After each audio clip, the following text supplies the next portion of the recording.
السلام علیکم first year. آج ہم میر تقی میر کی غزل پڑھیں گے. اس کا پہلا شعر دیکھیں. فقیرانہ آئے صدا کر چلے، میاں خوش رہو ہم دعا کر چلے. اس شعر میں میر تقی میر عام لوگوں سے مخاطب ہو کر یہ کہہ رہے ہیں کہ میں ایک درویش صرف انسان ہوں، فقیروں کی طرح میں زندگی گزار رہا ہوں. درویش کیا ہوتا ہے؟ جو کسی کو برا نہیں کہتا، کسی سے اس کو اپنی تعریف کروانا یا ان چیزوں کا شوق نہیں ہوتا، بس اللہ کے ساتھ اس کا گہرا تعلق ہوتا ہے.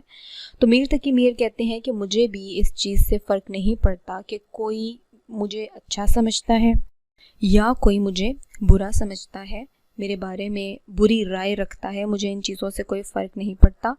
دوسرے لوگوں سے مخاطب ہو کے کہہ رہے ہیں کہ اگر تم مجھے اچھا کہو گے تو بھی میں تمہیں دعا دوں گا، اور اگر تم میرے بارے میں بری رائے رکھتے ہو یا مجھے برا بھلا کہو گے تو بھی میں تمہیں دعا دوں گا. میاں خوش رہو ہم دعا کر چلے، کہ میں اس دنیا میں آیا ہوں، یہاں سے میں نے کچھ لے کر نہیں جانا اور میں صرف دوسروں کو دعا دیتا ہوں. اب دیکھیں، کیونکہ وہ ایک شاعر تھے اور اپنے دور میں انہوں نے بہت شہرت حاصل کی، تو جب آپ کے چاہنے والے زیادہ ہوتے ہیں تو پھر تنقید کرنے والے بھی زیادہ ہو جاتے ہیں. تو اس پیرائے میں وہ کہہ رہے ہیں کہ اگر کوئی مجھے برا کہتا ہے یا مجھ پہ تنقید کرتا ہے تو مجھے اس کی پرواہ نہیں. اس شعر کا دوسرا مفہوم اگر ہم اس کو عشق مجازی میں لے کر جائیں تو میر تقی میر اپنے محبوب سے مخاطب ہو کر کہہ رہے ہیں کہ میں فقیر کی طرح تمہاری گلی میں صدا لگا رہا ہوں، ٹھیک ہے، تم سے محبت کی بھیک مانگنے آیا ہوں. اگر تو تم یہ بھیک میری جھولی میں ڈال دو گے، ٹھیک ہے، محبت کی بھیک اگر مجھے دے دو گے تو میں تمہیں دعا دوں گا، اور اگر تم مجھے نفرت دو گے، حقارت کی نظر سے دیکھو گے، تو میں چونکہ تمہارا سچا عاشق ہوں، میں تمہیں بد دعا نہیں دے سکتا، تمہارا برا نہیں چاہ سکتا، پھر بھی میں تمہیں دعا ہی دوں گا. جیسے فقیر آتا ہے تو آپ کو پتہ ہے کہ وہ کہتا ہے جو دے اس کا بھی بھلا، جو نہ دے اس کا بھی بھلا. تو میر تقی میر اپنے محبوب سے مخاطب ہیں کہ تم اگر محبت کی خیرات میری جھولی میں ڈال دو گے تو میں تمہارا شکر گزاروں گا، دعا دوں گا. اگر نفرت کا اظہار کرو گے، نا التفاتی دکھاؤ گے، میرے لبوں پر پھر بھی تمہارے لیے دعائی ہوگی. اس میں حوالہ شعر آپ دیکھ لیں. ایک تو آپ اس میں لکھ سکتے ہیں، محبت تو ایک احساس ہے جس سے ہو جائے بس وہی خاص ہے. عشق مجازی میں ہی یہ آئے گا. دوسرا شعر ہے وہ بھی اس کے حوالے میں عشق مجازی میں ہی آ سکتا ہے. ہاتھ خالی ہے تیرے شہر سے جاتے جاتے، جان ہوتی تو میری جان لٹاتے جاتے. شعر نمبر 2 دیکھیں. وہ کیا چیز ہے آہ جس کے لیے ہر ایک چیز سے دل اٹھا کر چلے. میر تقی میر دوسرے جو غزل کا شعر ہے اس میں بتا رہے ہیں کہ ایسی کیا چیز ہے جس نے میرے دل سے میرے دل و دماغ سے ہر چیز کو دور کر دیا ہے. میرا دنیا میں دل نہیں لگتا، محفل میں دل نہیں لگتا، مجھے کچھ بھی اچھا نہیں لگتا، میرے دل کو ایسا کیا ہو گیا. تو وہ کس کی بات کر رہے ہیں؟ محبت کی بات کر رہے ہیں کہ جب سے میں نے عشق اختیار کیا ہے تو صرف اور صرف دل اور دماغ دونوں کی ایک ہی تمنا ہے کہ محبوب کی قربت میسر آئے، محبوب دکھائی دے دے، اس سے بات ہو جائے، اس کے علاوہ مجھے کوئی بات سمجھ میں نہیں آتی. تو وہ یہ کہہ رہے ہیں کہ ہر ایک چیز سے دل، میرا دنیا میں رونقوں میں، محفل میں، لوگوں دوستوں کے ساتھ کہیں بھی میرا دل نہیں لگتا. تو اس میں حوالہ شعر آ جائے گا ولی دکنی کا، جو پہلے ہمارے اردو کے پہلے شاعر ہیں. اسے جگ میں ہرگز نہیں ہے قرار جسے عشق کی بے قراری لگے. تو اس کے حوالے میں آ جائے گا کہ میر تقی میر کا صحیح انداز ہے کہ انہیں بھی کسی جگہ پہ کوئی سکون نہیں ہے. کیونکہ محبت نے انہیں بے چین کر رکھا ہے. دوسرا مفہوم بچے اس کا ہم موت کی طرف بھی لے کر جا سکتے ہیں. میر تقی میر کہتے ہیں کہ یہ دنیا فانی ہے. دنیا کی بے ثباتی میر تقی میر کا اہم موضوع رہا ہے. دنیا کی بے ثباتی کا ذکر کرتے ہوئے وہ کہتے ہیں کہ یہ دنیا چونکہ ختم ہو جانے والی ہے، تو اس لیے میرا اس چیز کو سوچ کے کہ ان لوگوں کو، ان دوستوں کو، یہ گھر گلی کوچے، یہ دنیا میں نے بالآخر چھوڑ جانی ہے، یہ سوچ کے میرا کہیں پہ بھی دل نہیں لگتا کہ یہ عارضی ہے، ایک نہ ایک دن یہ مجھ سے دور چلے جائیں گے اور میں تنہا اپنی قبر میں ہوں گا. تو اس وجہ سے میرا اس دنیا میں دل نہیں لگتا. شعر نمبر 3 دیکھیں. کوئی نا امیدانہ کرتے نگاہ، یہ آپ کی بک پہ کر کے لکھا ہوا ہے، اس کی کریکشن کر لیں. یہ ورڈ ہے کرتے نگاہ، سو تم ہم سے منہ بھی چھپا کر چلے. اپنے محبوب سے مخاطب ہیں. آپ کو پتہ ہے میر تقی میر کی شاعری میں غم دورہ بھی ہے اور غم جانا بھی. محبوب کا غم بھی ان کی شاعری کا حصہ ہے اور زمانے کا غم بھی ان کی شاعری میں موجود ہوتا ہے۔ اپنے محبوب سے مخاطب ہو کے کہہ رہے ہیں کہ کوئی نا امید پیدا کرنے والی نظر ہی تم مجھ پہ ڈال دیتے، نا امیدانہ کوئی ایسی نگاہ، ایسی نظر ہی مجھ پہ ڈال دیتے جس سے میرے دل میں کوئی تمنا، کوئی خواہش پیدا نہ ہوتی، کوئی امید پیدا نہ ہوتی مجھے۔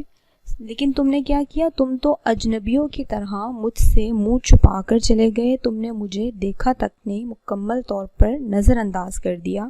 یہ چیز میرے کو بہت دکھ دے رہی ہے، کیونکہ آپ دیکھیں کہ جو عاشق ہے اس کے لیے یہ بات تو قابل برداشت ہے کہ اس کا محبوب اس سے نفرت کرتا ہے، غصے سے دیکھتا ہے، اس پہ برا بھلا اس کو کہتا ہے، لیکن یہ چیز اسے برداشت نہیں ہے کہ وہ اس کو مکمل طور پہ نظر انداز کر دے، ایسے جیسے وہ اسے جانتا ہی نہیں ہے، یہ کوئی اجنبی ہے۔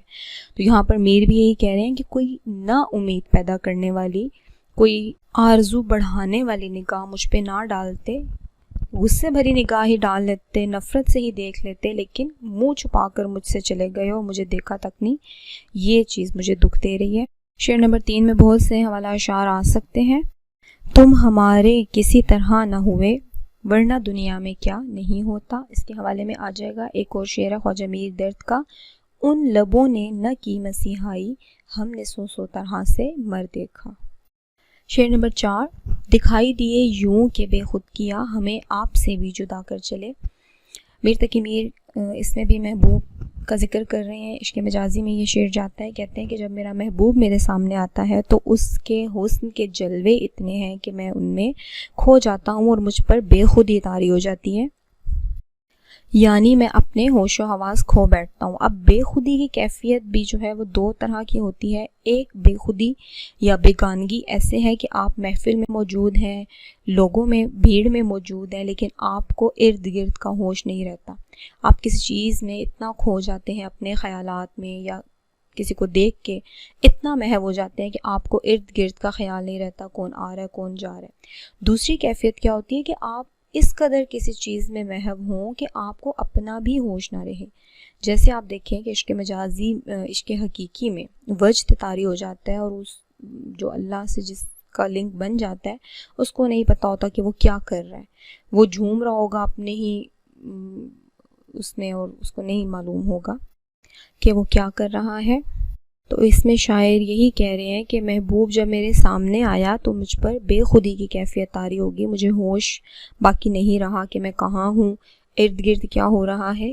نہ صرف یہ بلکہ میں تو اپنے آپ سے بھی لا تعلق ہو گیا، مجھے اپنا بھی ہوش نہیں رہا۔ اس میں غالب کا حوالہ آپ ڈال سکتے ہیں، بے خودی بے سبب نہیں غالب، کچھ تو ہے جس کی پردہ داری ہے۔ ایک اور حوالہ شعر، 2 عالم سے کرتی ہے بیگانہ دل کو، عجب چیز ہے لذت آشنائی۔ شعر نمبر 5 دیکھیں، جبیں سجدہ کرتے ہی کرتے گئی حق کے بندگی ہم ادا کر چلے۔ اس کو ہم دونوں پیرائے میں اس کی تشریح کریں گے، عشق حقیقی میں بھی اور عشق مجازی میں بھی۔ پہلے ہم اس کو عشق حقیقی میں دیکھتے ہیں۔ جبیں سجدہ کرنا مطلب اللہ تعالیٰ کے سامنے جھکنا، ماتھا زمین پر رکھنا، خدا کی عبادت کرنا، حق کے بندگی۔ میر تقی میر کہتے ہیں کہ میری جو جبین ہے وہ اللہ تعالیٰ کے سامنے جھکتی رہی ہے۔ شاعر کہتا ہے کہ میں نے حق کے بندگی، خدا کا بندہ، اس کا غلام ہونے کا حق ادا کر دیا ہے، کیونکہ میں نے اس کی اتنی عبادت کی۔ اب جیسا کہ آپ بھی جانتے ہیں اللہ تعالیٰ کے احسانات، خدا کا حق تو ہم ادا کر ہی نہیں سکتے، والدین کا حق ہم ادا نہیں کر سکتے، تو وہ تو خالق کل کائنات ہے، اس کا حق ہم کیسے ادا کر سکتے ہیں۔ لیکن میر تقی میر کے اس شعر کی تشریح ہم ایسے کریں گے۔ شاعر کہتا ہے کہ مجھ پہ جتنی بھی مصیبتیں، پریشانیاں، آزمائشیں آئیں، میں نے ان پر صبر کیا، اور کبھی میں نے اپنے رب سے ان کا شکوہ نہیں کیا، کبھی میں نے تنگ دلی کا اظہار نہیں کیا کہ یا اللہ مجھ پر ہی بار بار کیوں آزمائش آتی ہے، کبھی اپنے خدا سے میں ناراض نہیں ہوا، میں نے اپنے رب سے شکوہ نہیں کیا، ہر آزمائش کو سہتا رہا، ہر مصیبت میں اسی رب سے مدد مانگتا رہا۔ تو اس لیے کہتے ہیں میر تقی میر کہ میرا گمان ہے کہ میں نے اس کا بندہ ہونے کا، اس کا غلام ہونے کا حق ادا کر دیا ہے۔ اس میں حوالہ شعر آپ دیکھیں، جان دی ہوئی اسی کی تھی، حق تو یہ ہے کہ حق ادا نہ ہوا۔ عشق مجازی میں اگر اس شعر کو دیکھیں تو یہی ساری تشریح ہم مجاز کی طرف لے جائیں گے کہ اپنے محبوب کے دیے گئے دکھ، تکالیف، اس کی نفرت، سب چیزوں کو، ناالتفاتی کو، لاپرواہی کو، بے توجہی کو میں نے برداشت کیا ہے اور ایسا ہے کہ میں نے اس سے اپنی محبت کا حق ادا کر دیا ہے۔ اس میں میر تقی میری کا حوالہ شعر آ جائے گا، اذیت مصیبت ملامت بلائیں تیرے عشق میں ہم نے کیا کیا نہ دیکھا۔ اگلا شعر دیکھیں، پرستش کی یہاں تک کہ اے بت تجھے نظر میں سبھوں کی خدا کر چلے۔ پرستش پوجا کرنا، عبادت کرنا، بت کہہ رہے ہیں اپنے محبوب کو، عشق مجازی کا شعر ہے یہ بھی۔ میر تقی میر اپنے محبوب سے مخاطب ہو کر کہہ رہے ہیں کہ میں نے تو تم سے اتنی محبت کی ہے کہ جیسے دوسرے مصرے میں آپ دیکھیں، نظر میں سبھوں کی، سب کی نظر میں میں نے تمہیں خدا بنا دیا ہے، کہ لوگ مجھے کہتے ہیں تم اپنے محبوب کو اتنا چاہتے ہو، اس سے اتنی محبت کرتے ہو کہ شاید تم نے تو اسے اپنا خدا مان لیا ہے۔ میں نے تمہاری اتنی پوجا کی ہے، اتنا چاہا ہے کہ لوگ مجھے سمجھتے ہیں کہ میں نے اپنا دین بدل لیا ہے اور میں صرف اور صرف تمہیں ہی اپنا سب کچھ مانتا ہوں، یہاں تک کہ خدا کی طرح میں تمہیں پوجتا ہوں، میں نے تو تمہیں اپنا خدا مان لیا ہے۔ بت ایک تو آپ کو پتہ ہے ہندو مذہب میں ان کی پوجا کی جاتی ہے، اس سینس سے بھی ہے، دوسرا بت صنم یعنی محبوب کے لیے بھی استعمال ہوتا ہے۔ اس میں حوالہ شعر بہت اچھا یہ مومن خان مومن کا آتا ہے، کیوں سنے عرض مسترب مومن صنم آخر خدا نہیں ہوتا۔ تو میر تقی میر بھی یہی کہہ رہے ہیں کہ میں نے تو تم سے محبت کی انتہا کر دی، لیکن تم ایسے سنگ دل پتھر دل ہو کہ تم محبت کا جواب محبت سے نہیں دیتے۔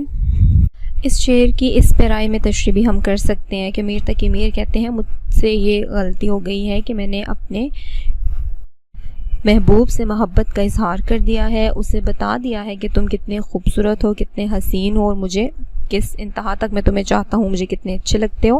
اس چیز نے محبوب کو مغرور بنا دیا، اب اس لیے وہ مجھ پہ توجہ نہیں دیتا، میری بات کی اس کے نزدیک کوئی اہمیت نہیں رہی۔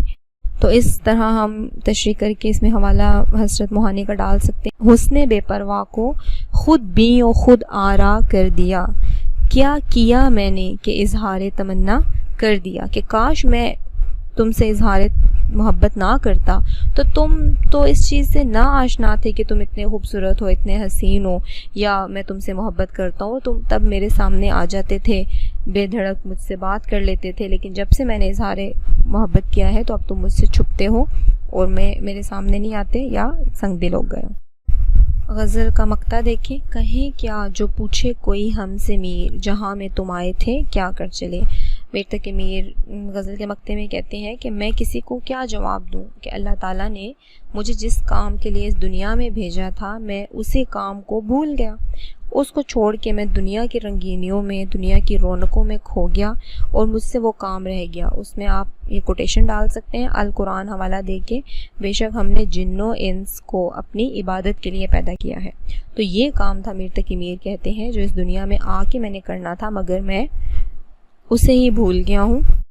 اپنے خدا کو چھوڑ کے میں نے مجازی محبوب بنا لیے ہیں اور زندگی کی رونقوں میں، محفلوں میں خود کا وقت ضائع کر دیا اور میں نے اپنے رب کی عبادت نہیں کی۔ اب جب خدا کے پاس واپس جانے کا وقت آ گیا ہے تو مجھے یہ فکر لاحق ہے کہ میں اپنے رب کو کیا شکل دکھاؤں گا۔ اللہ تعالیٰ نے مجھے کس کام کے لیے بھیجا تھا، اگر کوئی میرے سے پوچھے یا مرنے کے بعد اللہ تعالیٰ پوچھیں گے تو میں کیا جواب دوں گا کہ میں کیا ساتھ لایا ہوں، میرے پاس تو کوئی اعمال نہیں ہے۔ اس میں حوالہ شعر آپ دیکھیں، جس کام کو جہاں میں تو آیا تھا اے نذیر، خانہ خراب تجھ سے وہی کام رہ گیا۔ غالب کا شعر بھی اس کے حوالے میں آ سکتا ہے، کعبے کس منہ سے جاؤ گے غالب، شرم تم کو مگر نہیں آتی۔ اچھا بچے، شعر نمبر 2 میں ایک حوالہ شعر ہے، وہ آپ اس میں ایڈ کر سکتے ہیں، نہیں ہوتا کسی طبیب سے اس مرض کا علاج، یہ پہلا مصرع تھا۔ دوسرا مصرع ہے، عشق لا علاج ہے بس احتیاط کیجئے۔ دوسرے شعر کے حوالے میں یہ حوالہ آ جائے گا۔ شعر نمبر 4 میں آپ کے جو حوالہ اشعار میں نے لکھوائے ہیں کچھ آپ ایڈ کر لیں، یہ زیادہ اچھے اس کے حوالے میں آتے ہیں۔ ایک لکھیں، ہوش جاتا نہیں رہا لیکن جب وہ آتا ہے تب نہیں آتا۔ تو اس شعر میں بھی وہی مفہوم ہے کہ محبوب جب سامنے آتا ہے تو بے خودی کی کیفیت طاری ہو جاتی ہے، میں اپنے ہوش و حواس کھو بیٹھتا ہوں۔ شعر نمبر 4 ہی میں یہ حوالہ بھی آپ لکھ سکتے ہیں، داغ دلوی کا شعر ہے، آنکھ ملتے ہی کہوں خاک حقیقت دل کی، دیکھ کر جلوہ میرے ہوش بجا ہونے دو۔ ناصر کاظمی کا شعر بھی ہے، ان کا آنا حشر سے کچھ کم نہ تھا اور جب پلٹے قیامت ڈھا گئے۔ تو دونوں طرح سے جب وہ آیا محبوب تب بھی میں اپنے ہوش میں نہیں رہا، جب وہ واپس بھی چلا گیا تو میرا دل و دماغ اپنے ساتھ لے گیا اور میں اپنے ہوش میں نہیں تھا۔ یہ سارے حوالے شعر 4 میں آپ لکھ سکتے ہیں۔ جی بچے، غزل کمپلیٹ ہو گئی ہے، اگلی غزل ہم کل انشاءاللہ پڑھیں گے۔ اوکے، اللہ حافظ۔